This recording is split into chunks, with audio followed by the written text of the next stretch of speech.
بسم الله الرحمن الرحيم. لا حول ولا قوة إلا بالله وتوكلت على الحي الذي لا يموت.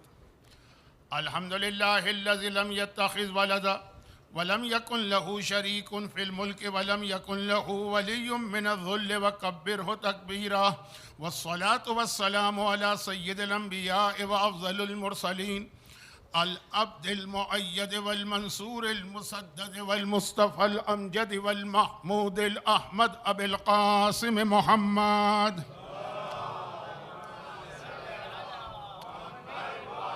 وآله الطيبين الطاهرين المعصومين المظلومين المنتجبين الميامين الذين أذهب الله عنهم الرجس وطهرهم تطهيرا.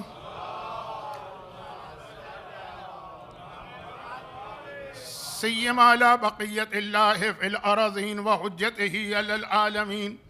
اللهم عجل فرجه وقرب زمانه وكثر أنصاره وأهلك أعداءه ولعنة الله على أعدائهم أجمعين. أما بعد فقد قال الحكيم في كتابه الكريم بسم الله الرحمن الرحيم ولن تجد لسنة الله تبديلا. وقال وعسى أن تكرهوا شيئا وهو خير لكم وعسى أن تحبوا شيئا وهو كره لكم والله يعلم وأنتم لا تعلمون.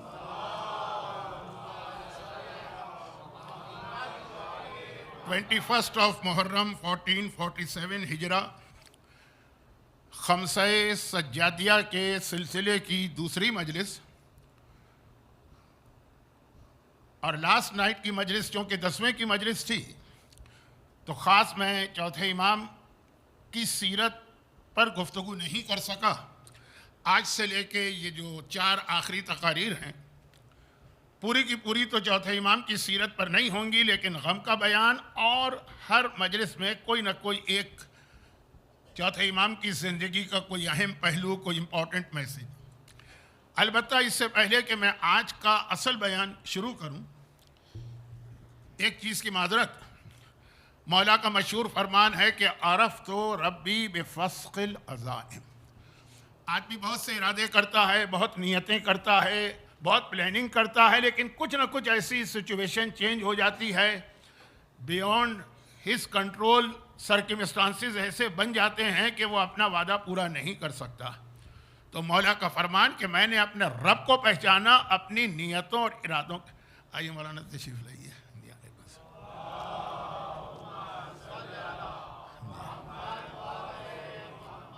اپنے رب کو پہچانا اپنی نیتوں کے ٹوٹنے سے. تو کل میں نے ایک اناؤنسمنٹ کیا تھا کہ آج کی مجلس کا ایک ایسا ٹاپک ہوگا کہ بہت سے لوگوں کو میں نے منع کر دیا تھا کہ وہ نہ آن لائن اسے سنیں نہ یہاں پہ آئیں، لیکن مجھے یاد ہی نہیں رہا.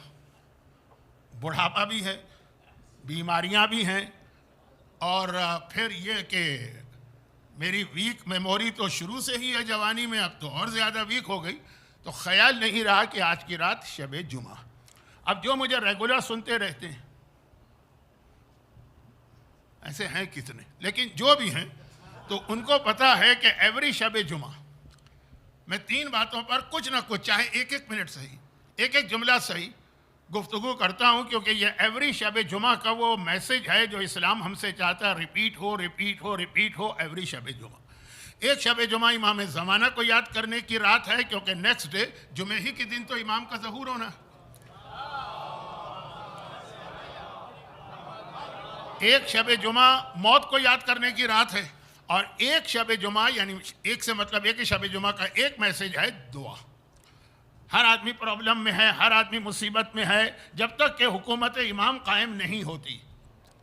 یہ ذرا دیکھیے گا، میں نے یہ نہیں کہا کہ جب تک ظہور نہیں ہوتا ہے، نہیں، ظہور کے بعد بھی پرابلم رہیں گی. جب تک کہ امام کی حکومت اسٹیبلش نہیں ہوتی ہے پرابلم مصیبتیں تو ہیں. اور ہمارے پاس ان پرابلم یا مصیبتوں سے بچنے کا ایک ہی طریقہ، ارحم من راس مالہ الرجا وسلاؤہ البکا. پروردگار رحم کر اس بندے پر جس کے پاس صرف ایک تجھ سے امید ہے، اور اس کا اسلحہ، اس کا ویپن، اس کے آرمز، اس کا ٹول، اس کے پروٹیکشن کا ذریعہ صرف یہ رونا، جو تیری بارگاہ میں یہ روتا ہے. مثلا دعا. تو یہ جب تک کہ حکومت امام قائم نہیں ہو جاتی ہے وہ تو آتے ہی شروع ہو جائے گی، لیکن پوری اسٹیبلش اس وقت تک دعا کی آپ کو ضرورت پڑے گی۔ آج شروع میں ہی ایک مختصر سی دعا اس لیے بتا دوں کہ مجھے یاد ہے کہ لاسٹ ایئر جو میری لاسٹ مجلس تھی 25 محرم، وہی جو اس دفعہ بھی ہے، شب 25 چوتھے امام کی شہادت کی مجلس، لاسٹ ایئر بھی وہی تھی۔ اس میں میں نے کچھ گفٹ آپ کو بتائے تھے جو چوتھا امام ہم کو دے کر گیا ہے قیامت تک کے لیے۔ ایک لسٹ تھی، 3 4 5 ایسے گفٹ ہیں جو اب تک ہمارے پاس ہیں۔ یہ الگ بات ہے کہ بہت سے لوگوں کو یہ نہیں معلوم کہ یہ گفٹ ہمیں چوتھے امام نے دیے۔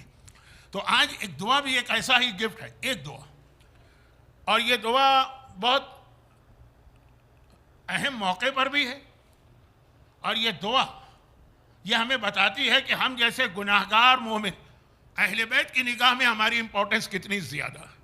ہم فخر کرتے ہیں اہل بیت پر جو اپنے غلاموں کے غلام کو اتنی امپورٹنس دیتے ہیں۔ دعا بہت مشہور ہے، اور میں ہر سال جہاں بھی پہلا عشرہ پڑھوں، عاشورے کے دن جو دوپہر کی آفٹرنون کی مجلس ہے جس کے بعد فاقہ توڑا جاتا، اس میں یہ دعا بتاتا ہوں، کیونکہ دعا اسی وقت ملی، چوتھے امام کے تھرو ملی، کہ چوتھے امام یہ فرماتے ہیں جب میرا بابا آخری رخصت کے لیے میرے پاس آیا، جو آپ اور روایت سنتے ہیں کہ چوتھے امام نے دیکھا تو زخمی دیکھا تو پوچھا کہ میرا چچا عباس اور میرا بھائی اکبر اور میرے چچا حبیب بن مظاہر، اور آقا نے ہر ایک کے جواب میں کہا قد قتل قد قتل قد قتل، وہ جو آپ مصائب کی روایت سنتے ہیں۔ اس موقع پر چوتھے امام نے پوچھا تھا کہ بابا اس وقت آپ نے یہاں آنے، اب یہ الفاظ میرے ہیں، آپ نے آنے کی زحمت کی ہے، اس زخمی حالت میں کیوں آئے؟ تو جو اس وقت آقا حسین کے کچھ جملے تو وہ ہیں جو بہت مشہور ہیں، کہ میرے شیعوں کو پیغام دینا کہ جب کبھی پانی پئیں تو میری پیاس کو یاد کریں، اور کسی غریب الوطن کی موت کا تذکرہ کرے تو لیکن کہا کہ میرے شیعوں کو ایک دعا دینا، یعنی دعا دینے کا مطلب ہے میں ایک دعا تمہیں ٹیچ کر رہا ہوں، یہ میرے شیعوں کو ایز اے گفٹ دینا، اور کہنا کہ جب وہ بہت بڑی کسی پریشانی میں مبتلا ہوں۔ اب میں کمپیئر تو نہیں کر رہا ہوں، نعوذ باللہ اتنا بڑا گناہ میں کروں، لیکن جیسے آقا حسین اس وقت میدان کربلا میں کتنے اس وقت مصائب میں تھے، وہ آقا کا اسٹیٹس تھا، جن کا رتبہ ہے سوا ان کی مشکل ہے، جو جتنے عظیم ہیں اللہ ان کا اتنا ہی بڑا امتحان لیتا، یعنی جو امتحان حضرت ابراہیم خلیل خدا کا نہیں لیا گیا وہ بھی آقا حسین کا لیا گیا۔ تو ہمارا اتنا بڑا امتحان تو نہیں ہوگا، لیکن ہماری لائف میں جو بہت بڑے بڑے امتحان آئے تو ہمارے شیعوں سے کہنا یہ دعا پڑھا کریں۔ اور اس کے فوراً بعد پھر آقا حسین کی وہ آخری دعا ہے جو شیخ مفید نے کتاب ارشاد میں لکھی، وہ ہم سے ایڈریس کر کے نہیں پڑھی، بس گھوڑے سے گرے ہیں، عمر سعد کی فوج نے گھیرے میں لیا ہے، آقا نے ہاتھ اٹھا کے آسمان کو دیکھا ہے اور ایک 3 جملوں کی دعا اپنے لیے پڑھی۔ اگرچہ علماء کا کہنا ہے کہ مصیبتوں میں وہ دعا بھی بہت اہم، لیکن یہ والی دعا تو آقا نے یہ کہہ کر چوتھے امام کے ذریعے ہم تک پہنچائی۔ تو گفٹ ہمیں ملا ہے چوتھے امام کے تھرو، بہت مختصر دعا ہے جب بہت بڑی پریشانی۔ بسم اللہ الرحمن الرحیم، بحق یاسین والقرآن الحکیم، بحق طٰہٰ والقرآن العظیم، یا من یقدر علی محتاجین، یا من یعلم ما فی الضمیر، یا مفرغا عن المہمومین، یا منفسا عن مکروبین، یا راحم الشیخ الکبیر، یا رازق الطفل الصغیر، یا من لا یحتاج الی التفسیر، صلی علی محمد وآل محمد وافعل بی۔ اور میری یہ حاجتیں پوری کر دے۔ یہ کب آقا کہہ رہے ہیں؟ 3 دن کی بھوک ہے، 3 دن کی پیاس ہے، اصغر کی ننھی قبر بنا چکے ہیں، 72 داغ سینے پر ہیں، 18 کی لاشیں اٹھا چکے ہیں خاندان کی، اور ہمیں اور آپ کو یہ تحفہ دے رہے ہیں بحق یاسین والقرآن الحکیم سے لے کر وہ آخری جملہ کہ یا راحمت شیخ الکبیر و یا رازق الطفل الصغیر، یا من لا یحتاج الی التفسیر، صلی علی محمد وآل محمد وافعل بی۔ تو مصیبتیں، پریشانیاں، پرابلمز ہم کو پیش آتے ہی، تو یہ دعا بہت مختصر چوتھے امام کا وہ گفٹ ہے جو لاسٹ ایئر میں بتانا بھول گیا تھا۔ بھول تو نہیں گیا تھا، مجلس بہت لمبی ہو گئی تھی۔ آئیے اب آج کا موضوع۔ اس سے پہلے کہ میں آج کے موضوع پہ بات آگے بڑھاؤں، اس دفعہ مجھے یہاں پہ ایک پرابلم پیش آ رہا ہے، تو شروع میں ہی میں اس کی وضاحت کر دوں۔ دیکھیے اٹلانٹا میں آتا ہوں تو بہت زیادہ خوش ہوتا ہوں اس اعتبار سے کہ یہاں پہ میں نے دو ایسی چیزیں دیکھی ہیں جو باقی دنیا میں نہیں، اور یہ دو چیزیں ایسی ہیں جو میرے لیے باقی پوری دنیا میں اتنا پرابلم کریٹ کرتی کہ بہت سی جگہوں پہ میں مجالس پڑھنا بند کر چکا ہوں اس کی وجہ سے۔ اب میری عمر بھی بہت زیادہ ہے، بلکہ میں نے شاید پچھلے سال بھی کہا تھا کہ مجھے مسقط میں ایک مومن ملے تھے لاسٹ ایئر، حیرت سے مجھے سر سے پیر تک دیکھا کہ مولانا اب تک آپ زندہ نہیں؟ میں نے کہا واقعا میں سچی بات بتا رہا ہوں، وہ حیرت زدہ ہو گئے کہ ہم تو 50 سال سے آپ کی بات سن رہے ہیں اور سمجھ رہے تھے کب کے مرا گئے ہوں گے، ہڈیاں بھی مٹی میں مل گئی ہوں گے، اب تک آپ زندہ ہیں۔ ٹھیک ہے، دعا کریں کہ اللہ جلدی موت دے دے، لیکن بہرحال بڑھاپا تو ہے، اور اب صحت بھی میری ایسی نہیں ہے، میری بیماریاں جو میں ممبر سے بتاتا ہوں نا، میرے بچوں کو نہیں پتا کہ میری بیماریوں کی کیا حالت ہے جو میرے مجمع کو پتا ہے۔ تو اب مجھے بہرحال مجلس کے ساتھ ذرا سا آرام بھی چاہیے ہوتا ہے۔ یہاں جب میں آتا ہوں ایام ازا میں تو حج کر کے آ رہا ہوں، اور حج جو آپ حضرات ٹھاٹ سے کرتے ہیں، اللہ نے آپ کو صاحب حیثیت بنایا ہے، ہم لوگ تو اتنے ٹھاٹ سے نہیں کرتے ہیں نا، تو وہ ساری چیزیں، ساری تھکن، تو اب اگر اس کے اندر میرے ساتھ اگر مجھے پراپر آرام نہ ملے تو میں اس جگہ پھر جاتا نہیں ہوں۔ اب تو اسٹیج پر ہوں کہ مجھے گھر بیٹھنا چاہیے، لیکن پھر بھی خدمت جاری رہتی ہے کہیں اور سے۔ تو بات مجھے کرنا تھی کہ یہاں دو چیزیں ایسی ہیں، ایک طلاق کے کیسز نہ ہونے کے برابر ہے، ابھی میں تھوڑی اس کی وضاحت کر رہا ہوں، یہ میرا موضوع بنے گا آج نہیں، اور دوسرا یہ کہ مومنین کے آپس کے مالی معاملات میں جھگڑے۔ باقی دنیا میں جب میں جوان تھا پوری رات مومنین کے ساتھ بیٹھتا تھا، لیکن مجھے بہت بعد میں احساس ہوا کہ لوگ مجھے یوز کرتے ہیں، مجھے ٹریپ میں لیتے ہیں۔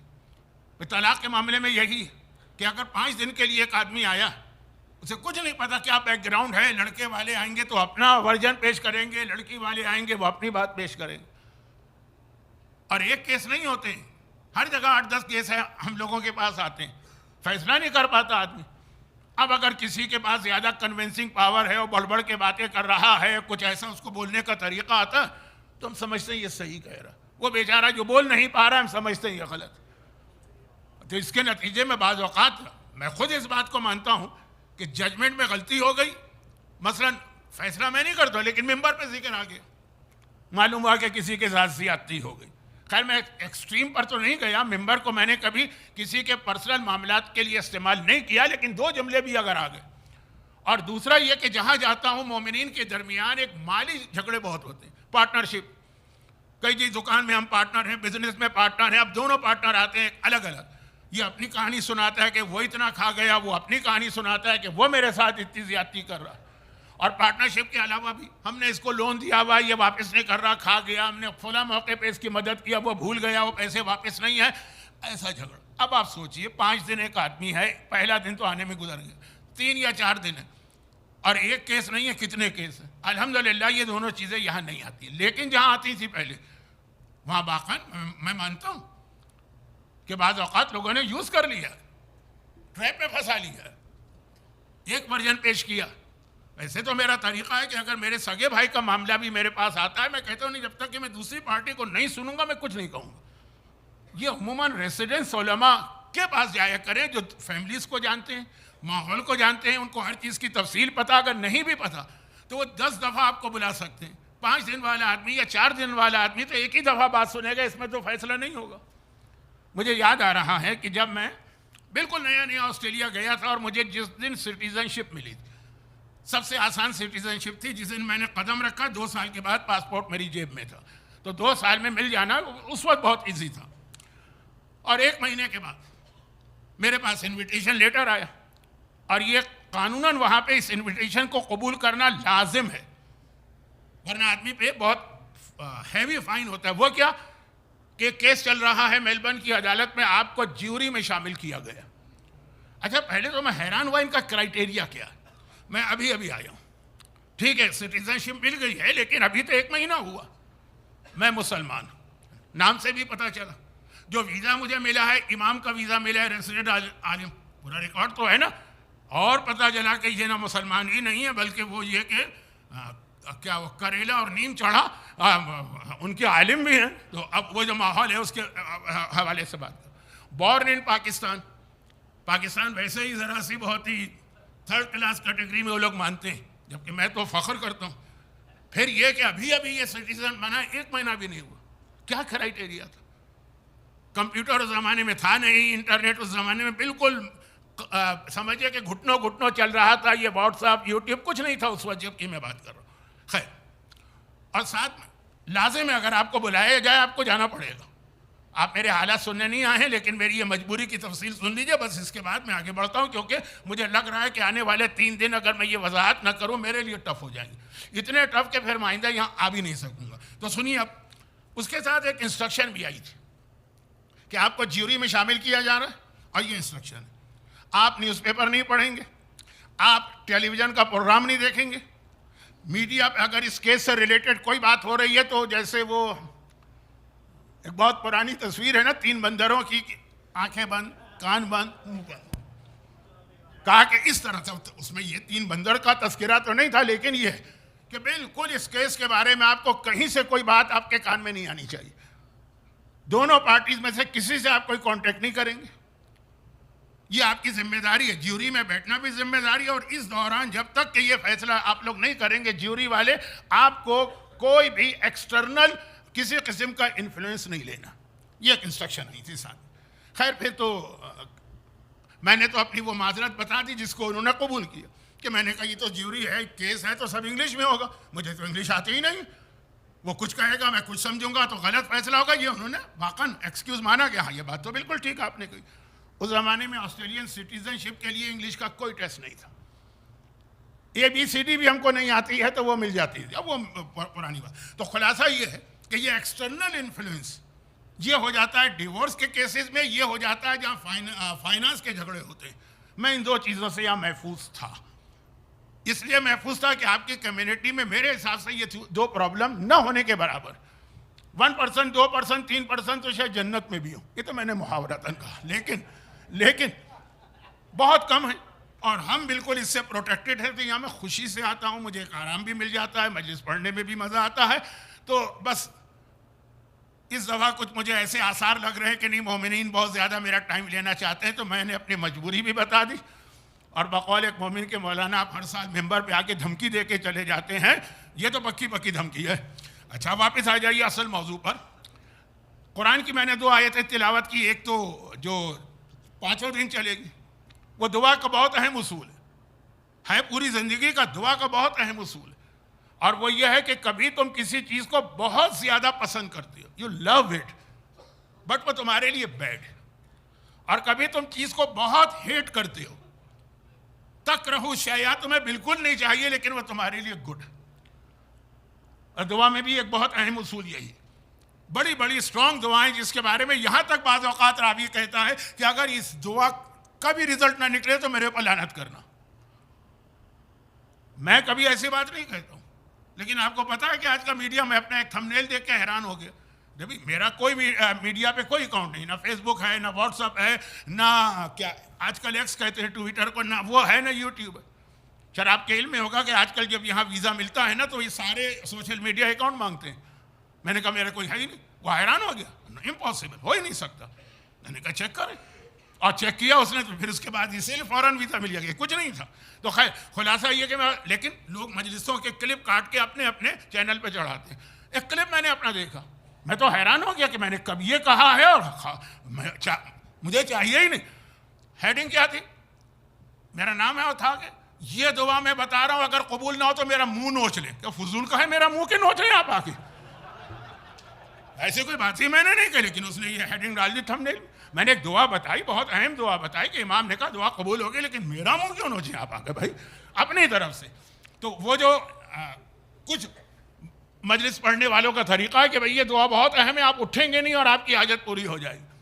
تو قرآن کریم نے ایک اصول بتایا کہ کبھی اللہ تمہاری دعا اس لیے قبول نہیں کرتا کہ تمہیں اچھی چیز لگ رہی ہے، تمہیں کیا پتا کہ آگے چل کر تمہارے لیے کتنا نقصان دے. یہ یاد رکھیے گا، کیونکہ شب جمعہ شب دعا، ابھی دعا کے حوالے سے بات ہو رہی. بلکہ میرا ایک چھوٹا سا واقعہ ہے. آج آپ کہیں گے کہ چوتھے امام کے حالات تو بیان نہیں ہو رہے ہیں، صادق حسن کے حالات بیان ہو رہے ہیں، لیکن یہ بھی دعا کے اندر کبھی ہو جاتا. 1996 حج پہ جب میں گیا تھا، یہ بتانے 96 کہنے کی ضرورت نہیں تھی مجھے، اس کا واقعے سے کوئی تعلق نہیں. تو لیکن میں صرف یہ اس لیے بتا رہا ہوں کہ میں اچھی طرح سے وہ واقعہ یاد ہے. ہم لوگ نور العیون ہوٹل میں ٹھہرے تھے. یہ وہاں ہے جہاں پہ میں ہر سال جب حج اور عمرے پہ اپنے گروپ کو لے جاتا ہوں نا, ایک چیز وہاں پہ میں سوال کر کے بیان کرتا ہوں, اور وہ یہ کہ جب امام ظاہر ہوں گے مکے سے, تھوڑا بہت شب جمعہ ہے نا, ایک آدھ جملے میں ذکر, جب امام ظاہر ہوں گے مکے میں تو فوراً ظاہر نہیں, ایسا نہیں ہوگا آج مکے میں آ گئے آج ظاہر ہو گئے. کم از کم اپنے ظہور سے 2 ویک پہلے مکہ پہنچ جائیں گے, اور میں پاسبل کہ اس سے بھی پہلے. تو کہاں اسٹے کریں گے, امام کا ایڈریس کیا؟ میں یہ سوال کرتا ہوں پہلے اپنے گروپ سے. آپ لوگ اٹلانٹا والے بھی میرے ساتھ عمرہ کر چکے ہیں, میں نے وہاں بھی یہ سوال کیا کہ اگر کوئی آپ سے پوچھے کہ ظہور سے پہلے جو امام کے 2 ویک ہوں گے وہ ایڈریس کیا؟ آج کل امام کہاں ہے کسی کو نہیں پتا, لیکن یہ پتا ہے کہ ہمارے درمیان آتے جاتے رہتے ہیں, امام موو کرتے رہتے ہیں. لیکن وہاں جب آئیں گے 15 دن پہلے تو ایک مکان لے کے باقاعدہ اس میں اسٹے کریں گے. وہ کہاں ہے؟ ہمیں مکان تو نہیں پتا, لیکن ایریا کون سا ہے وہ ہم کو پتا ہے. تو وہ جو ایریا میں بتاتا ہوں ہمیشہ اپنے گروپ کو کہ یہ وہ ایریا. اب یہ محمد صاحب جو یہاں بیٹھے ہیں تو انہوں نے مجھ سے پوچھا, انہوں نے اور ان کی وائف نے, کہ ہمیں وہاں این اس اسپاٹ تک جانا ہے. تو میں نے ان کو گائیڈ بھی کر دیا. چونکہ تھوڑا سا دور ہے تو میں عموماً ڈائریکشن بتاتا ہوں. یہ وہی ایریا ہے جو دعائے نطبہ میں بھی آپ پڑھتے ہیں. آپ دعائے نطبہ کل پڑھیں گے نا, آپ نہیں پڑھیں گے تو آپ کی لیڈیز پڑھیں گی. مولا میں آپ کو کہاں ڈھونڈوں, اب رضوہ ام ذی طویٰ, مولا آپ رضوہ میں ہیں, یہ ایک پہاڑی ہے, یا مدینہ یمبو کے قریب یا طائف میں, یا آپ ذی طویٰ میں. یہ ہے مکے کا وہ محلہ جس میں آپ کہتے ہیں کہ مولا میں آپ کو جہاں جا کے ڈھونڈوں. یہ نام کیوں آیا؟ اس لیے کہ آخری زمانے میں امام یہیں آ کے ٹھہریں گے. تو اب وہیں پہ ہمارا ہوٹل تھا جب کہ میں بات کر رہا ہوں شب جمعہ تھی, اور ماہ ذی الحجہ کی پہلی شب جمعہ. بس حج قریب تھا. ذی الحجہ کا مہینہ قبولیت دعا کے لیے بہت اہم مہینہ, اس کے پہلے 10 دن کے اعمال دعائیں. تو شب جمعہ تھا, ہماری بلڈنگ میں مجلس ہوئی, مغرب کے نماز کے بعد پھر لوگ حرم گئے, اپنے پوری رات عبادت, دعائے کمیل وغیرہ. آپ کو سب جو حج کر چکے ہیں سب ان کی آنکھوں کے سامنے منظر ہوگا. میں کچھ قافلے کے کام نمٹا کے اتر رہا تھا تو نیچے ایک نوجوان لڑکی مل گئی. گروپ تھا 4-5 لڑکیوں کا. مولانا ہم حرم جا رہے ہیں, آپ بھی جا رہے ہیں؟ میں نے کہا میں آدھے گھنٹے کے بعد آؤں گا, مجھے معلم سے ایک میٹنگ. مولانا آپ جائیے گا, آج شب جمعہ ہے, ذی الحجہ, ابھی آپ نے اتنی فضیلت بتائی ہے اس دعا کی, خاص میرے لیے دعا کیجیے گا, ایک میری بہت اہم دعا. میں تو کر ہی رہی ہوں لیکن آپ دعا کریں. کچھ اور بھی باتیں اس نے بتائیں لیکن وہ میرے بارے میں, تو میں وہ کہوں گا تو کہیں گے یہ تو اپنا قصیدہ ہی پڑھنے کے لیے آج آئیں باہر, یہ آپ کی دعا مجھے بہت چاہیے. میں نے کہا ٹھیک ہے کروں گا, یہ تو ایک مومن کا حق بنتا ہے نا. میں نے کہا بالکل, میرا کیا جا رہا ہے, چلیے. پھر میں گیا معلم کے پاس, میٹنگ تھی, طے کر کے آیا واپس ہوٹل میں, وضو کروں گا اور جاؤں گا. تو ایک ضعیف خاتون جا رہی تھی اپنی 3-4 سہیلیوں کے ساتھ. بیٹا حرم جا رہے ہو؟ میں نے کہا ہاں ابھی جا, یہ وضو اسی لیے کر رہا ہوں.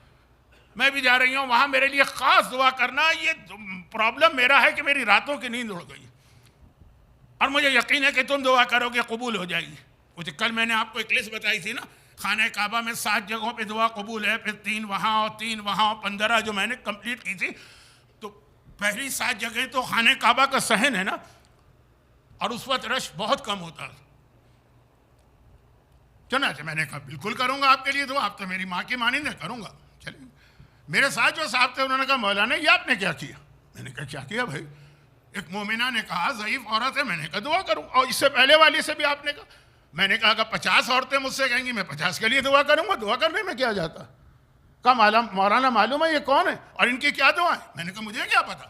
کہا یہ جو ابھی ملی یہ ساس ہے, وہ جو پہلے گئی بہو ہے. بہو ہر وقت دعا مانگتی ہے میری ساس مر جائے جلدی سے, ساس دعا مانگتی ہے میری بہو مر جائے, اور آپ نے دونوں سے وعدہ کر لیا کہ دونوں کے لیے آپ دعا کریں گے.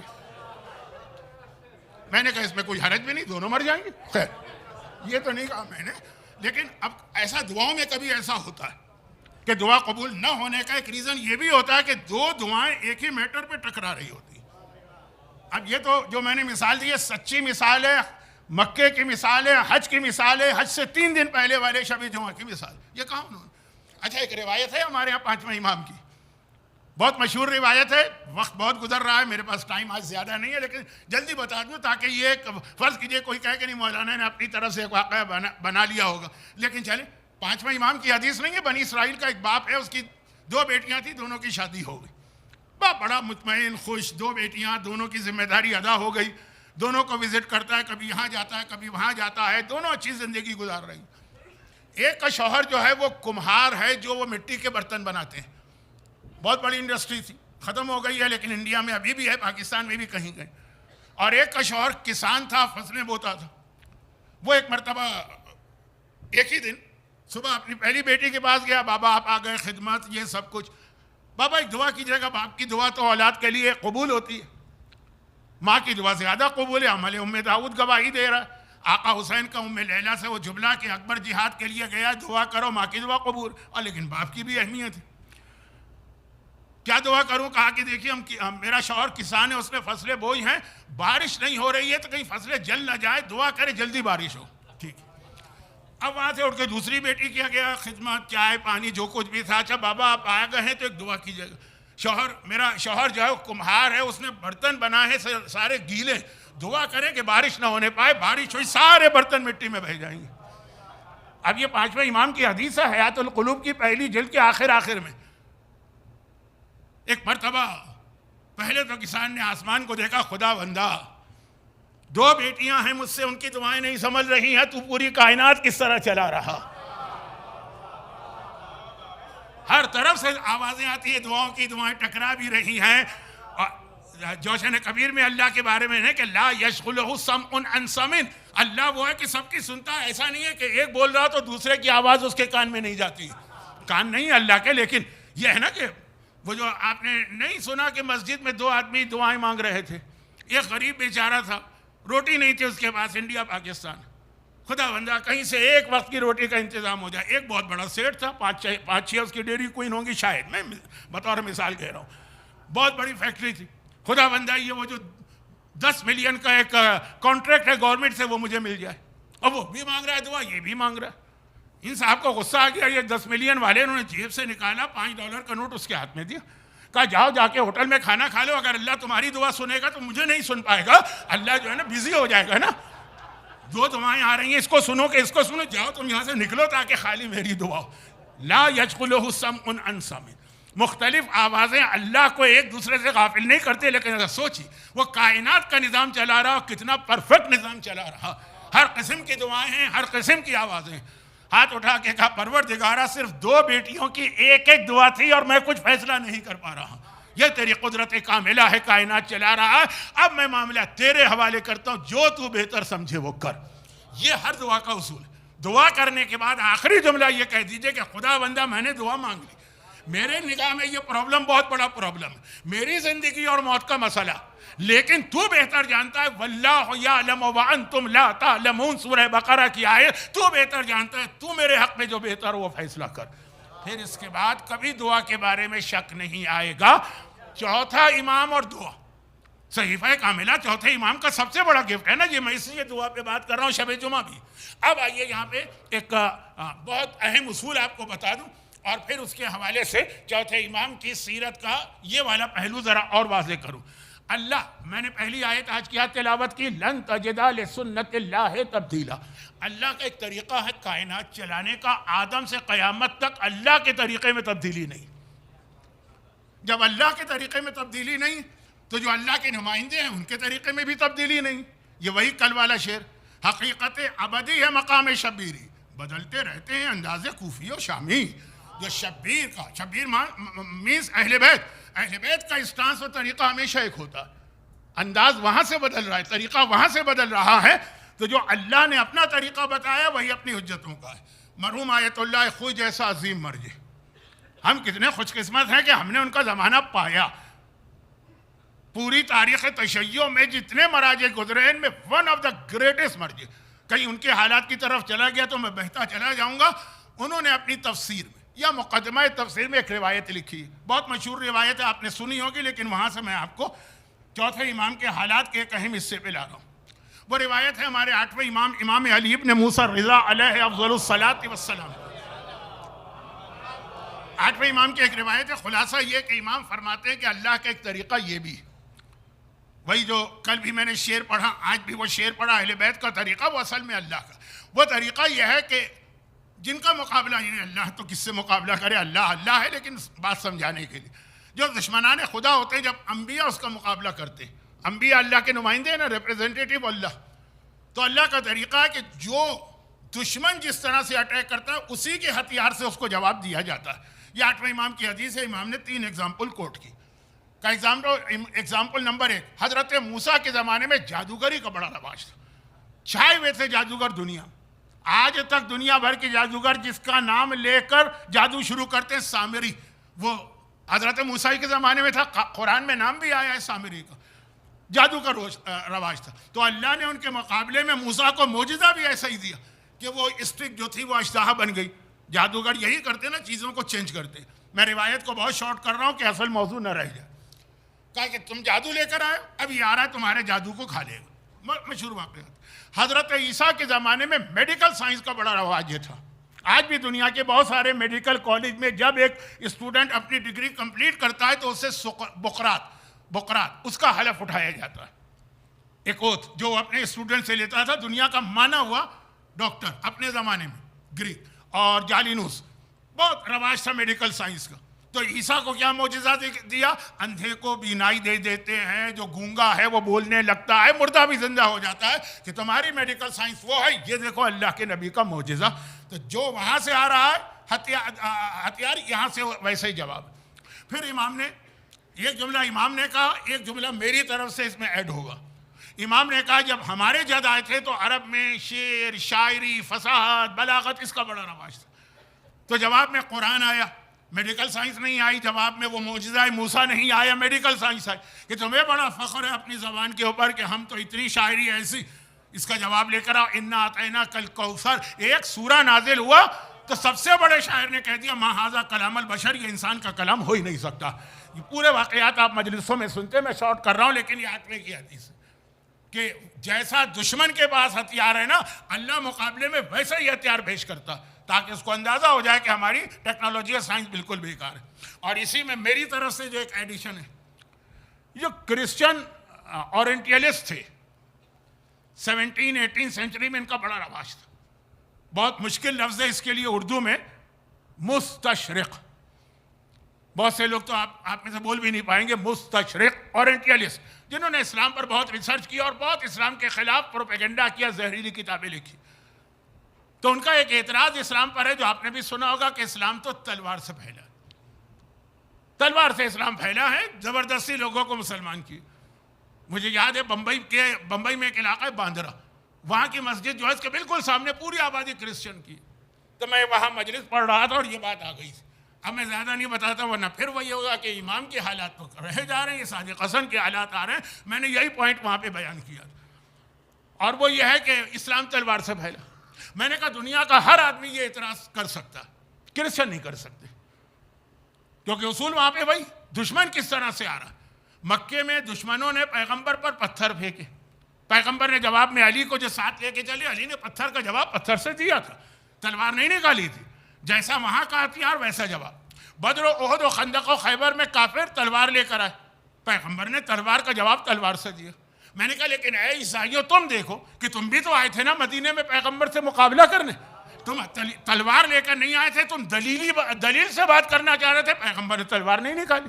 نجران کے عیسائی جب آئے تھے نا، اس وقت مسلمانوں کی طاقت سب سے زیادہ تھی، بدر میں تو 313 تھے اتنے سے مسلمان، اور جب نجران کے عیسائی آئے تو خندق فتح ہو چکا ہے، خیبر کا قلعہ فتح ہو چکا ہے، مسلمان عرب کی سب سے بڑی طاقت ہے، یہ نجران کے عیسائیوں کو تو 1 منٹ میں پھونک مار کے اڑا دیں گے، لیکن نہیں، وہ تلوار نہیں لائے تو یہاں سے بھی تلوار نہیں گئی، وہ لوگ دلیلیں لے کر آئے، یہاں سے بھی دلیلیں گئی، انہوں نے کہا عیسیٰ خدا کے بیٹے کیونکہ بغیر باپ کے پیدا ہوئے، یہاں سے دلیل گئی تو پھر آدم کو خدا کا ڈبل بیٹا مانو، وہاں تو باپ بھی نہیں ہے ماں بھی نہیں۔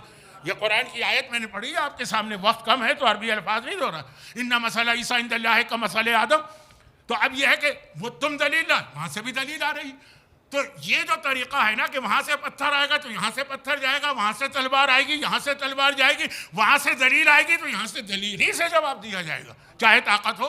یہ والا طریقہ جو ہے، جو انبیاء کے معجزات، جو پیغمبر، یہی طریقہ معصومین کا ہے، اور یہی چوتھے امام کی زندگی کا جہاد۔ اچھا اب یہ والی چیز جو میں نے کہی ہے نا، یہ نہ سمجھے کہ خالی نبی اور امام کے لیے، یہ ہمیں اور آپ کو بھی میسج دیا، ہمیں اور آپ کو بھی میسج دیا۔ سن لیجئے، انٹرسٹنگ میسج ہوگا جنہوں نے حج کیا۔ جنہوں نے حج کیا ان کو بڑا یہ انٹرسٹنگ لگتا ہے میسج. وہ یہ کہ حج جب ہم لوگ کرتے ہیں حج، یعنی حج سے مطلب ہے میرا وہ جو دوسرا حصہ ہے حج تمتع، ایکچوئل تو حج وہی. جب حج کرتے ہیں نا تو ہم لوگ 3-4 میدانوں میں جاتے ہیں، عرفات میں، مزدلفہ میں، منی میں، مکے میں، سب جگہ جاتے ہیں. اور اس میں ایک اہم ترین اور انٹرسٹنگ مزیدار واجب ہوتا ہے شیطان کو کنکر مارنا. بہت مزہ آتا ہے، لوگوں کو بہت مزہ آتا ہے، اور لوگ پھر اس کا مذاق بھی اڑاتے. دیکھیے یہ شرابی ہے، یہ بھی کنکر مار رہا. دیکھیے وہ جواری ہے، وہ بھی کنکر مار رہا. دیکھیے وہ دوسروں کا حق دبا کے بیٹھا، وہ بھی کنکر مار رہا. پھر اردو کی شاعری میں بہت سارے اس کے لیے شعر بھی کہ شیطان کو کنکر مارے. اس نے کہا تمہیں کیا ہوا، تم تو ہمارے ہی آدمی ہو. اور میں اکثر کہتا ہوں غلط ہے یہ. کیوں؟ مزدلفہ میں آدمی کے سارے گناہ معاف ہو چکے ہیں، وہ بالکل پاک ہے. اب شیطان کو کنکر مارتا ہے تو شیطان کہتا ہے تم مجھے کنکر مار رہے، تم تو میرے آدمی ہو. جواب آتا ہے تمہارا آدمی تھا، اب نہیں ہو تمہارا آدمی، اب اللہ کا آدمی بن چکا ہوں مزدلفہ سے. تو وہ میرا پاس تھا، مزدلفہ سارے گناہ معاف، کل میں نے بتایا تھا. اب کنکر مارے جاتے ہیں، لوگ مزے لے لے کے مارتے ہیں. کوئی کنکر مارتا ہے، کوئی بڑا سا پتھر مارتا ہے، کوئی چپل مارتا ہے، کوئی جوتا مارتا ہے. یہ سارے وہاں تماشے ہوتے ہیں. آپ اگر ذرا ٹائم ہو وہاں ٹھہر کے دعا مانگنے کا تو نظر آئے گا. اب یہ کنکر جو آپ مارتے ہیں نا، کنکر پیبلز، یہ کہاں سے اٹھائے جاتے ہیں؟ پورے حدود حرم میں کہیں سے بھی آپ اٹھا سکتے ہیں. جہاں تک حرم کی حدود ہیں، پورا مکہ حرم میں، سوائے مسجد عائشہ کے بعد کا جو ایریا، وہ آج کل مکہ ایکسپینڈ ہو گیا ہے نا، تو ادھر باہر نکل گیا. باقی ہر طرف سے پورا مکہ حرم میں آپ مکے میں اپنے ہوٹل سے، اپنی بلڈنگ سے، سڑک سے، پارک سے، کہیں سے اٹھا سکتے ہیں. پورا منی کا میدان جہاں آپ کے ٹینٹ ہوتے ہیں وہ حرم کے اندر داخل کہیں سے اٹھا سکتے ہیں. لیکن بہت زیادہ ثواب ہے مزدلفہ سے اٹھانے کا، وہ بھی حرم میں شامل ہے. اب جو لوگ حج پہ نہیں گئے وہ ذرا سا ان کے لیے سمجھنا مشکل ہوگا، تو میں بہت جلدی اس منزل سے آگے بڑھ رہا ہوں.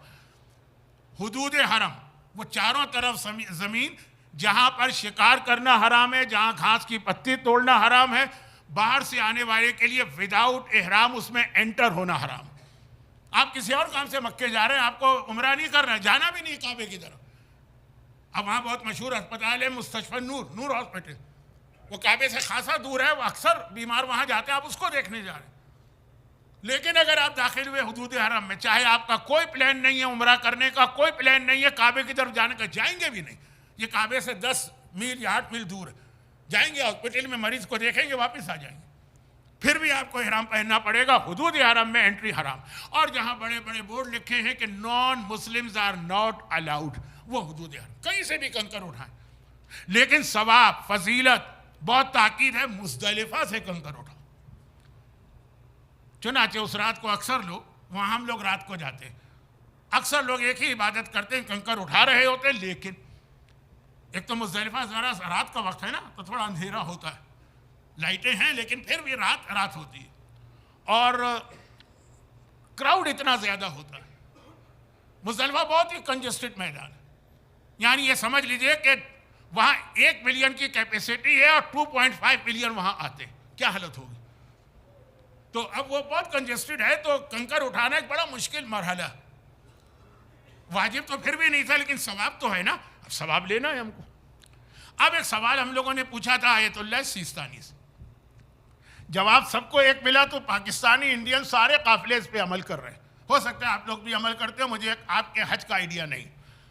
اور وہ کیا ہے؟ وہ ہے کہ ہم نے پوچھا تھا، اور پھر سارے قافلے والوں نے بھی باری باری ٹرن بائی ٹرن ایک ہی سوال کیا کہ یہ اس میدان سے کنکر اٹھانا. وہاں پہ ہم جاتے ہیں رات کے وقت، حج کے بیچ میں، ڈیورنگ حج، چاند رات نہیں، عید کی رات، شب عید، وہاں جاتے ہیں. ہم نے کہا اگر ہم کنکر اسی میدان سے اٹھائیں، لیکن حج سے پہلے جا کے اٹھا لیں. یہ جو 3 میدان میں نے نام لیے نا، عرفات، مزدلفہ، منی، یہ صرف 5 دن کے شہر. باقی سال میں 360 ڈیز یہ بالکل خالی پڑے رہتے، کوئی نہیں، کچھ نہیں ہوتا، یہاں کوئی نہیں ہوتا، صرف 5 دن. تو ہم حج سے 10 دن پہلے جا کے کنکر اٹھا لیں. انہوں نے کہا کنکر اس میدان کا ہونا چاہیے، یہ ضروری نہیں ہے کہ اسی رات کو اٹھائیں جب آپ وہاں پہنچے حج کے لیے، حج سے پہلے اٹھا لیں. چنانچہ ہم لوگوں کے جتنے قافلے، سارے پاکستانی، سارے انڈین قافلے، وہ سارے کے سارے حج سے 10 دن پہلے، 5 دن پہلے، 8 دن پہلے وہاں جا کے کنکر اٹھا کے اپنے بلڈنگ ہوٹل میں ہوتے ہیں نا، اس وقت تو ہم لوگ خیمے نہیں ہیں نا اپنے مکے میں، وہاں جا کے وہ حاجیوں میں تقسیم کر دیتے، ایک بہت بڑے ہیڈک سے بچ جاتے ہیں کہ ثواب کا ثواب ملا مستحب، اور یہ ہے کہ وہ جو اس رات کی پرابلم ہے اس سے بچ گئے۔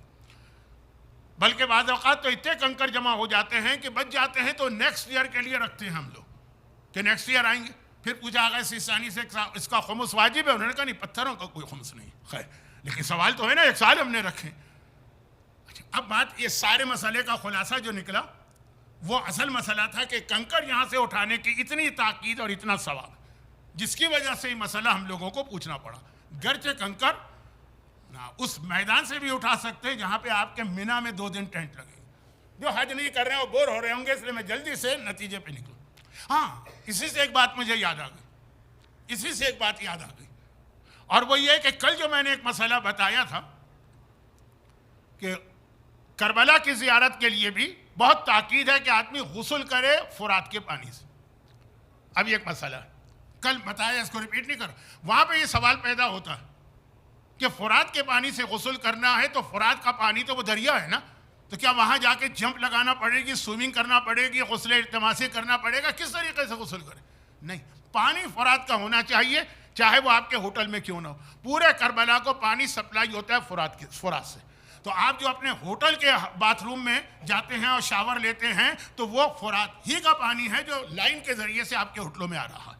یہ ایک سوال ہے کہ آپ لوگوں نے تو توجہ ہی نہیں دی ہوگی، اگر مجلس کل کی سنی بھی ہے تو اتنے اس طرف کہاں ذہن جاتا ہے، لیکن ہم اپنے قافلے کو بتاتے ہیں کہ آپ کنفیوز نہ ہو کہ ثواب ہے اگر فرات کے پانی کا، تو یہ پانی ہم کہاں سے لے کے آئیں، دریا تک جائیں پانی بھر کے لائیں؟ وہ انڈیا میں ہماری عورتیں کنویں سے پانی بھر کے لاتی تھی سر پہ مٹکا رکھ کے، خیر ہماری تو نہیں، گجرات میں میں نے بہت دیکھا، آپ شاید گجرات کے ہیں، شاید نہیں ہیں، مجھے نہیں پتا، خیر تو خلاصہ یہ ہے کہ وہ ضروری نہیں، اگر وہ پانی پائپ لائن کے ذریعے سے آپ کے ہوٹل میں آ رہا ہے تو جیسے مزدلفہ کا مسئلہ ہے، کنکر وہاں کے ہونے چاہیے چاہے آپ 1 سال پہلے اٹھا لیں، پانی فرات کا ہونا چاہیے چاہے وہ ہوٹلوں میں آئے۔ اب دیکھیے بچہ پیدا ہو، کہاں پیدا ہوا؟ ایلے میں، کہاں پیدا ہوا؟ اٹلانٹا میں۔ مستحب ہے نا کہ سب سے پہلے اسے فرات کا پانی اور کربلا کی مٹی دونوں مکس کر کے چٹاؤ، اس کی زبان پہ رکھو تھوڑی سی، یہ مستحب ہے بچے کے لیے، مستحبات میں شامل ہے۔ پہلی ایک طرح سے غذا کہیے، غذا تو نہیں ہوگی، وہ اس کو لے گا تو نہیں، لیکن اس کی زبان کے اوپر ذرا رب کریں گے، وہ فرات کا پانی ہو چند قطرے اور تھوڑی سی خاک شفا۔ خاک شفا بھی آقا سجاد کا تحفہ ہے جو ہمیں ملا لاسٹ ایئر کی آخری مجلس کو یاد کیجئے۔ آپ کہیں گے مولانا ہمیں کل رات کی مجلس یاد نہیں ہے، آپ لاسٹ ایئر کی بات کر رہے ہیں، لیکن اگر میں لاسٹ ایئر کی مجلس ریپیٹ کروں گا آپ مجلس کے بعد کہیں گے تو وہی سنا کے چلے گا۔ خیر یوں یاد نہیں آتا، لیکن اگر مجلس میں نے پڑھ دی تو آپ یہی کہیں گے۔ اچھا واپس آئی تو یہ فرات کا پانی کیا ہر بچہ جو پیدا ہو اٹلانٹا میں آپ اس کو لے کے بھاگیں گے کربلا اور پھر وہ پانی رکھ کے پھر واپس لائیں گے، اور اسی وقت نیو بورن بیبی نہیں، فرات کا پانی آپ کے پاس گھر میں جیسے زمزم کا پانی ہوتا ہے فرات کا پانی بھی ہو تو کیا کہنا۔ تو وہ جو بات تھی کہ پانی فرات کا ہو چاہے وہ بوٹل میں اٹلانٹا میں رکھا ہو، ثواب فرات کا ہی ملے گا کہ پانی وہاں کا ہے۔ تو اس میں وہ غسل کی بات آ گئی کہ وہ جو آپ ہوٹل میں نہاتے ہیں وہ بھی فرات کا پانی ہے۔ لیکن آ جائیے مزدلفہ کا اس سے کیا تعلق، سنیے کنکر مزدلفہ سے اٹھانے کی اتنی تاکید کیوں ہے کہ چند دن پہلے اٹھاؤ، لیکن اٹھاؤ مزدلفہ سے۔ وجہ وہ جو موسیٰ نے جادوگروں کا مقابلہ اس معجزے سے کیا جو جادو جیسا لگ رہا تھا، لیکن لیسا بسحر، وہ جادو نہیں تھا۔ عیسیٰ نے میڈیکل سائنس کا مقابلہ میڈیکل سائنس کے جیسے معجزے سے کیا۔ پیغمبر نے فصاحت و بلاغت کا مقابلہ فصاحت و بلاغت جیسے معجزے سے کیا۔ پیغمبر نے تلوار کا مقابلہ خندق و خیبر میں تلوار سے کیا، دلیل کا مقابلہ نجران کے عیسائیوں سے دلیل سے کیا۔ وہ طریقہ تو میں نے کہا یہ خالی ان تک نہیں، اب یہ ہم تک اور آپ تک کیسے پہنچا؟ مزدلفہ سے۔ اور وہ ایسے پہنچا کہ مکے میں عربوں نے 360 بت بنا کے رکھ لیے، اللہ کا گھر ہے لیکن وہ بھرا ہوا ہے ان بتوں سے، کچھ بت اندر تھے کچھ بت باہر تھے۔ خانہ کعبہ چاروں طرف سے بتوں سے گھرا تھا، باہر بھی تھے اور اندر بھی تھے، اور ہر ایک کو پتا کہ پھر پیغمبر نے وہ سارے بت توڑے، جو بت اوپر تھے مولا کو کندھے پہ کھڑا کر کے مولا کے ذریعے سے بت توڑوائے، وہ ٹوٹ گئے۔ اس میں جو سب سے بڑا بت تھا، عربوں کا سب سے بڑا بت کون سا تھا؟ ہبل، یعنی وہ ہبل کو اللہ کے سامنے لاتے تھے، لات منات وغیرہ نہیں، ہبل۔ چنانچہ جنگ بدر میں مسلمان کہتے تھے اللہ اکبر، وہ کہتے تھے ہبل اکبر، تو یہ ہبل سب سے بڑا۔ جب یہ ٹوٹ گیا تو پیغمبر نے کہا کہ اس کو مقام ابراہیم جہاں آج ہے نا، اب یہ عمرے والے بھی سمجھ لیں گے بات، یہ حج کا مسئلہ نہیں، عمرے کا بھی، مقام ابراہیم سے 10 میٹر پہلے پیغمبر نے زمین کھود کے حبل کو وہاں دفن کیا۔ حبل کیا تھا؟ وہ پیسز تھے۔ یا رسول اللہ یہ کس لیے؟ یہ میں اس لیے بتا رہا ہوں کہ شاید آپ کبھی جائیں اور آپ کو یاد آ جائے تو ایک پیغمبر کی خواہش پوری کر دیجیے گا۔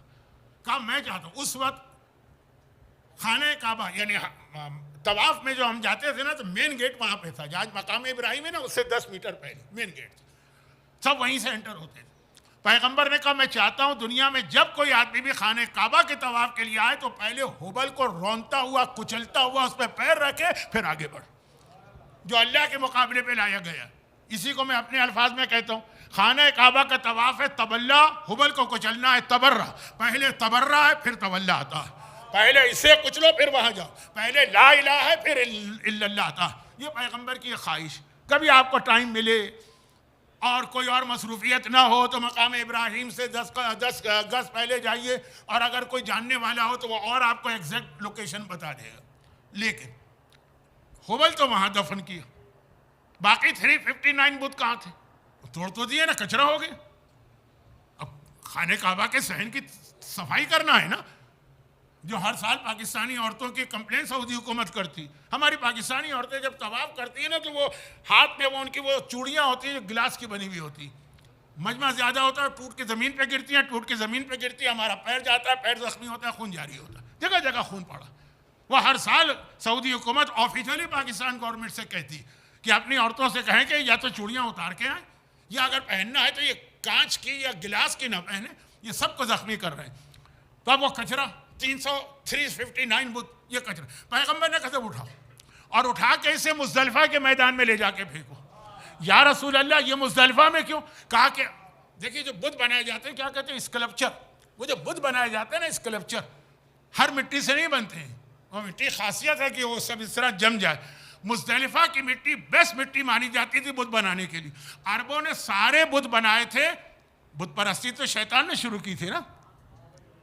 حضرت ادریس جب غائب ہو گئے، حضرت ادریس غائب ہوئے، میں ان کا واقعہ اکثر پڑھتا ہوں اور آپ لوگ اس پہ ہنستے بھی ہیں، میں اس لیے کہہ رہا ہوں کہ میں یہ واقعہ پڑھا ہوا ہے، آپ لوگ ہنستے بھی ہیں نا کہ حضرت ادریس نے جب کہا تھا خدا بندہ مجھے جنت دیکھنا، جنت تو مرنے کے بعد ملتی، مجھے جنت دیکھنا، نبی یہ خدا کی خواہش ہے۔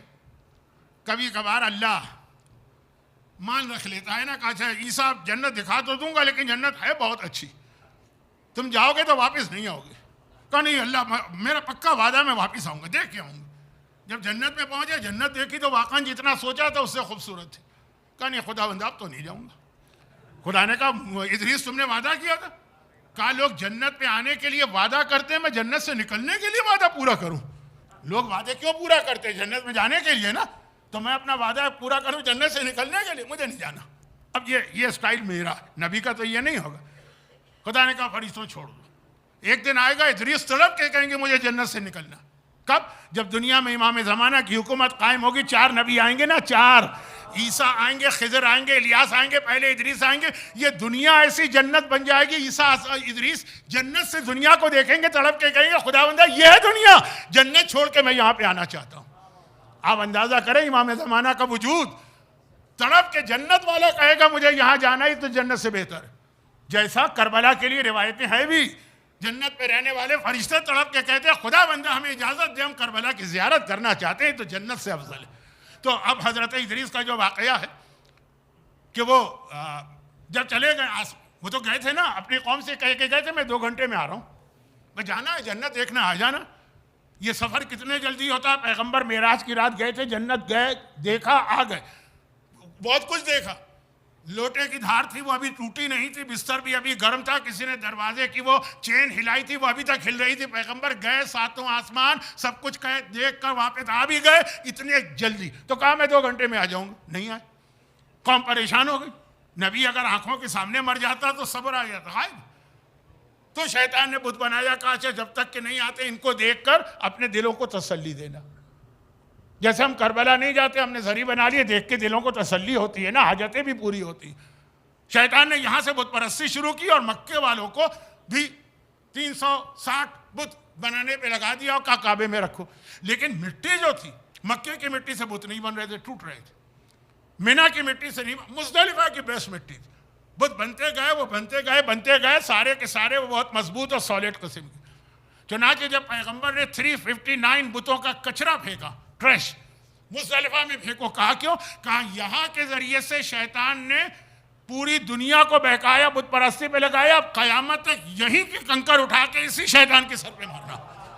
جس میدان کو اس نے اللہ کے خلاف استعمال کیا ہے، وہی میدان اب قیامت تک اس کے اوپر پتھر بن کے برسے گا. تو وہی اچھا، یہ شیطان کو کنکر ہم مارتے ہیں، انبیاء اور امام نہیں، وہ بھی مارتے ہوں گے، لیکن یہ نہیں ہے کہ ان کا کام. موسیٰ کا معجزہ موسیٰ دکھائیں گے، آپ نہیں دکھا سکتے. عیسیٰ کا معجزہ عیسیٰ دکھائیں گے، آپ نہیں دکھا سکتے. لیکن شیطان کے کنکر نبی نے مارے، امام نے مارے، آپ بھی مارتے. جب کنکر ماریے، پیغام یہ جو شیطان کا ہتھیار ہے مومن کی شان ہے، اسی کا ہتھیار اس کے اوپر الٹا کر دو. اب اس پیغام کو پھیلا لی. آج شیطان اگر ہماری عورتوں کو بے حجابی سے بہکاتا ہے، آپ حجاب کے ذریعے اس کا جواب دیجیے. آج شیطان ہمارے بچوں کو اگر گانے کے ذریعے بہکاتا ہے، بہترین قصیدوں کے ذریعے سے اس کا جواب دیجیے. آج شیطان اگر ہمارے بچوں کو انٹرنیٹ کے ذریعے، میڈیا کے ذریعے، یوٹیوب کے ذریعے اور ایکس کے ذریعے بہکاتا ہے، آپ یہاں پہ اپنے یہ اکاؤنٹس بنا کر اس کو اس کا جواب دیجیے. آج شیطان اگر ہمارے بچوں کو اسکول اور کالج کے ذریعے بہکاتا ہے، آپ اس کا جواب دیجیے کہ آپ ایسے اسکول اور کالج بنائیے کہ شیطان کو شکست ہو. مزدلفہ کے میدان سے کنکر اٹھا کے شیطان کو مارنا قیامت تک کے لیے ایک پیغام ہے. جو ہتھیار بولا ہے تم اسی سے اس کا مقابلہ کرو. اور اب میں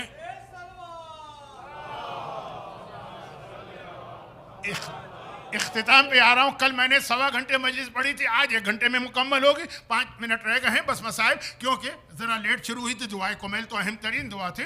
تو اب یہ آخری جملے سن لیجیے کہ چوتھے امام کی زندگی میں آپ کو، میرا اصل موضوع تو چوتھا امام، لیکن یہ تمہید بہت ضروری.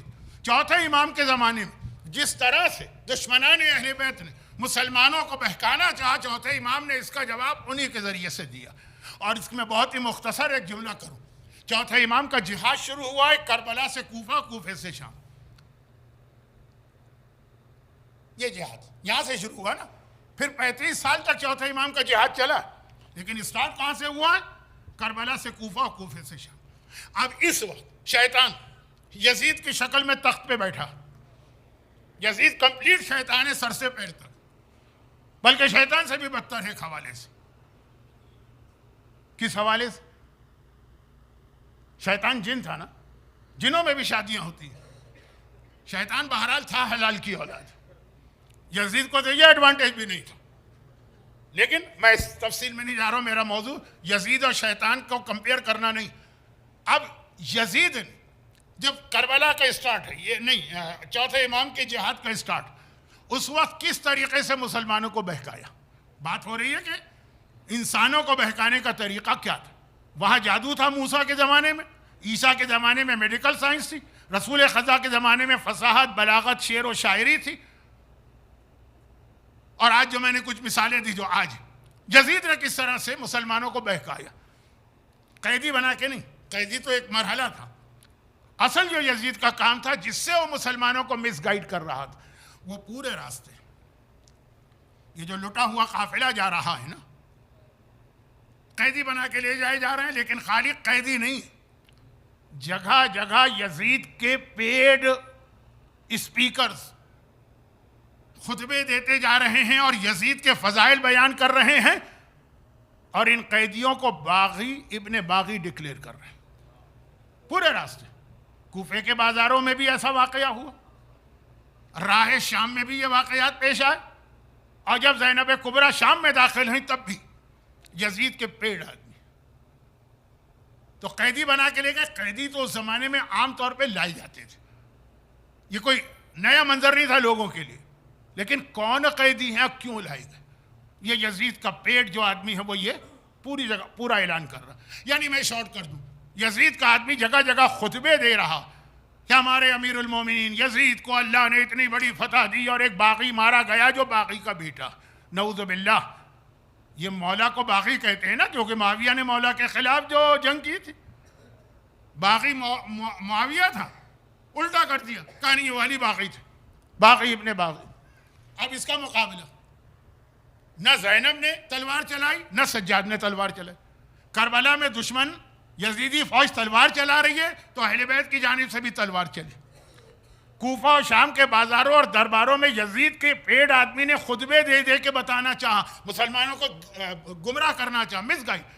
تو یہاں سے جواب میں کیا گیا؟ کبھی زینب کا خطبہ، کبھی کلثوم کا خطبہ، کبھی فاطمہ صغریٰ کا خطبہ، کبھی آقا سجاد کا خطبہ. جو وہاں سے حملہ ہو رہا ہے جواب اسی طرح دیا جا رہا. ورنہ سجاد شیر خدا حیدر کرار کا پوتا ہے، اگر تلوار چلائے تو جب عباس ایک اکیلا جنگ جیت سکتا ہے، سجاد عباس سے زیادہ افضل و بہادر ہے. لیکن وہی بات کہ جو آپ کو پیغام میں دے گیا جلدی میں، کہ جو وہاں دشمن حملہ کرے گا تمہارا جواب بھی اسی کے سکوں میں ہوگا. اور پیک پر پہنچ گئی یہ بات. آج شب جمعہ ہے، یعنی کل جمعے کا دن، جمعے کے دن پیک پر پہنچ گیا یہ یزید کا حملہ اور آقا سجاد کا جواب. وہ کیسے؟ جمعے کے دن آیا.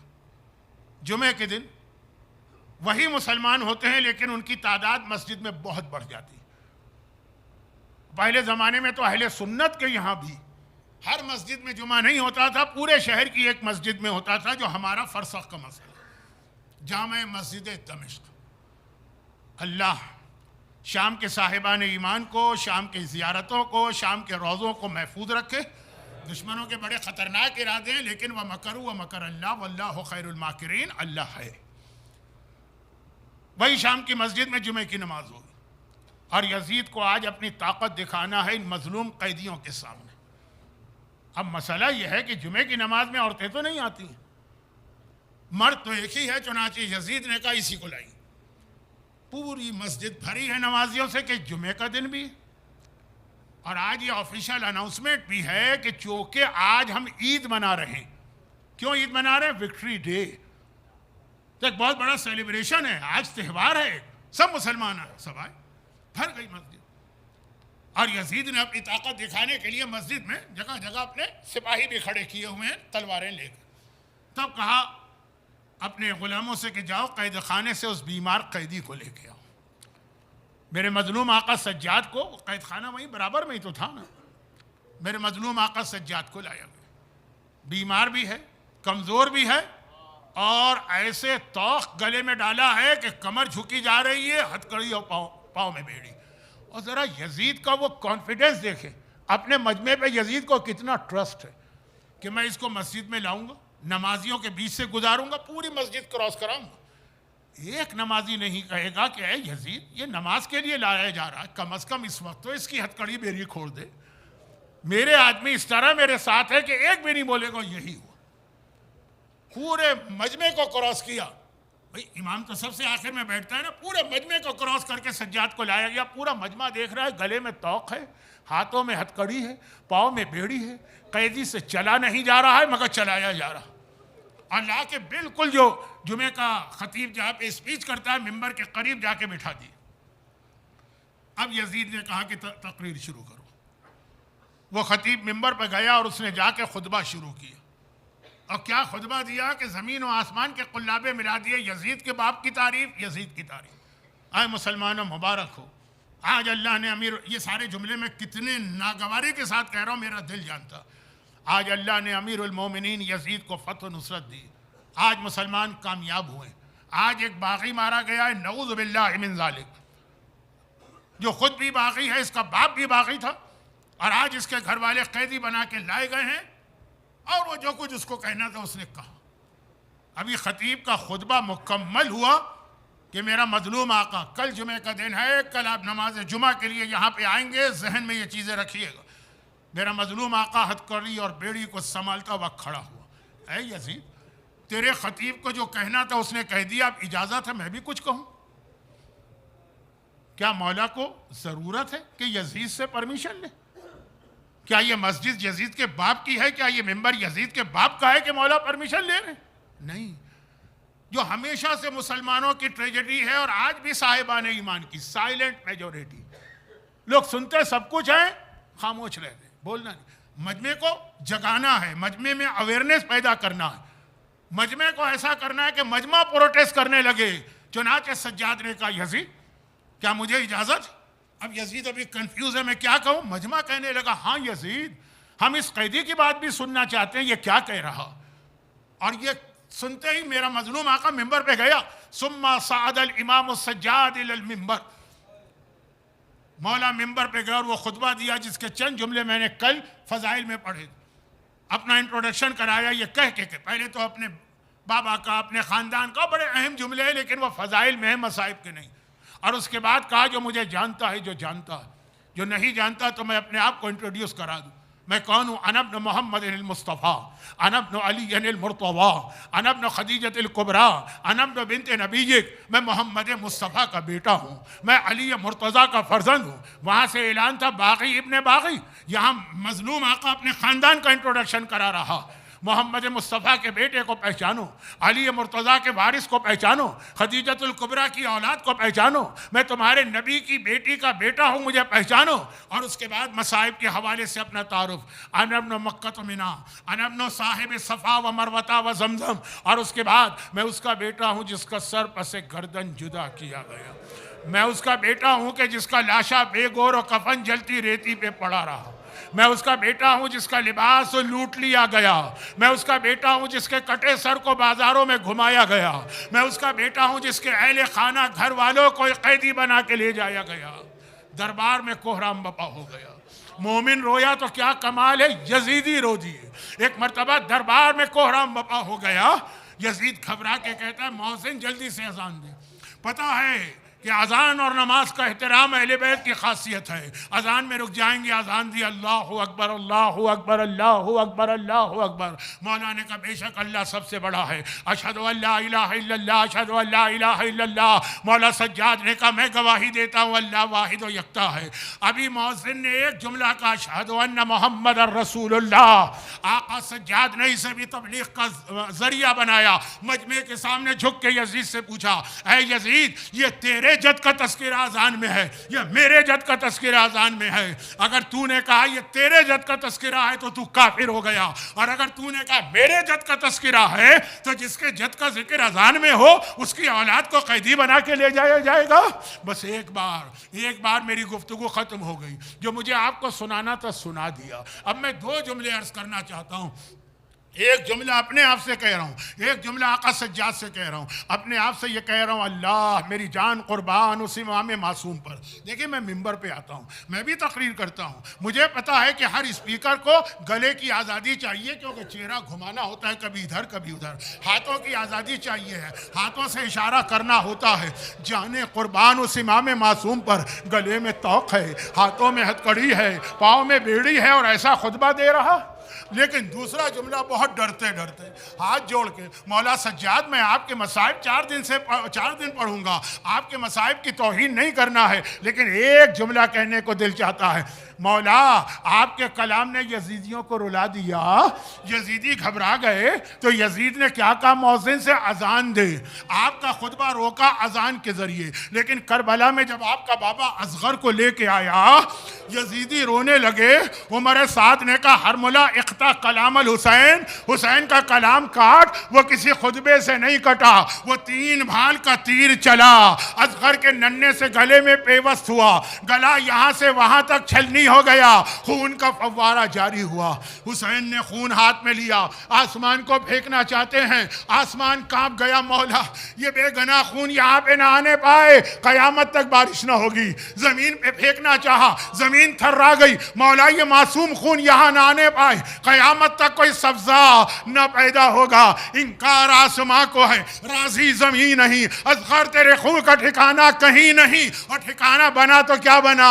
مظلوم آقا نے اصغر کا خون اپنے چہرے پہ ملا. نانا کے سامنے جاؤں گا, نانا ذرا دیکھ آپ کی امت نے میرے اصغر کے ساتھ کیا کیا. اصغر بھی باب الحوائج ہے. خدا بندہ اس باب الحوائج کا واسطہ, خدا بندہ اس معلوم ہے نا اس شہادت نے سجاد کے دل کو کیسا چھلنی کیا تھا. جب لوگ کہتے تھے مولا مختار آپ کے قاتلوں سے انتقام لے رہا ہے, ایک ہی سوال ہوتا تھا اصغر کا قاتل پکڑا گیا کہ نہیں پکڑا گیا. مولا میرے مظلوم آقا سجاد ان کا واسطہ، باب الحوائج کا واسطہ، جو لوگ آج کے مجلس میں ان کو، ان کے گھروں کو، ان کے گھر والوں کو، ان کی اولادوں کو، ان کے رزق کے ذرائع کو ہر آفت و پریشانی سے محفوظ فرما۔ آج کی رات شب جمعہ ہے، خداوند ہمارے تمام مرحومین کی مغفرت فرما، بیماروں کو شفا کاملہ عطا فرما۔ صف عزا پر جو جو حاجتیں لوگ دل میں لے کے بیٹھے، باب الحوائج عباس اور باب الحوائج اصغر کا واسطہ یہ ساری حاجتیں پوری فرما۔ دنیا میں آج بھی پتہ نہیں کہاں کہاں پہ صاحبان ایمان ظالموں کے ظلم و ستم کا نشانہ بن رہے، تمام صاحبان ایمان کو خصوصاً اور مظلوم مسلمانوں اور مظلوم انسانوں کو ان ظالموں کے شر سے محفوظ فرما، اور ظلم کے ہمیشہ ہمیشہ خاتمے کے لیے اپنی آخری حجت ظالموں کی کمر توڑنے والے وارث معصومین امام زمانہ کے ظہور میں تعجیل فرما۔ ماتم حسین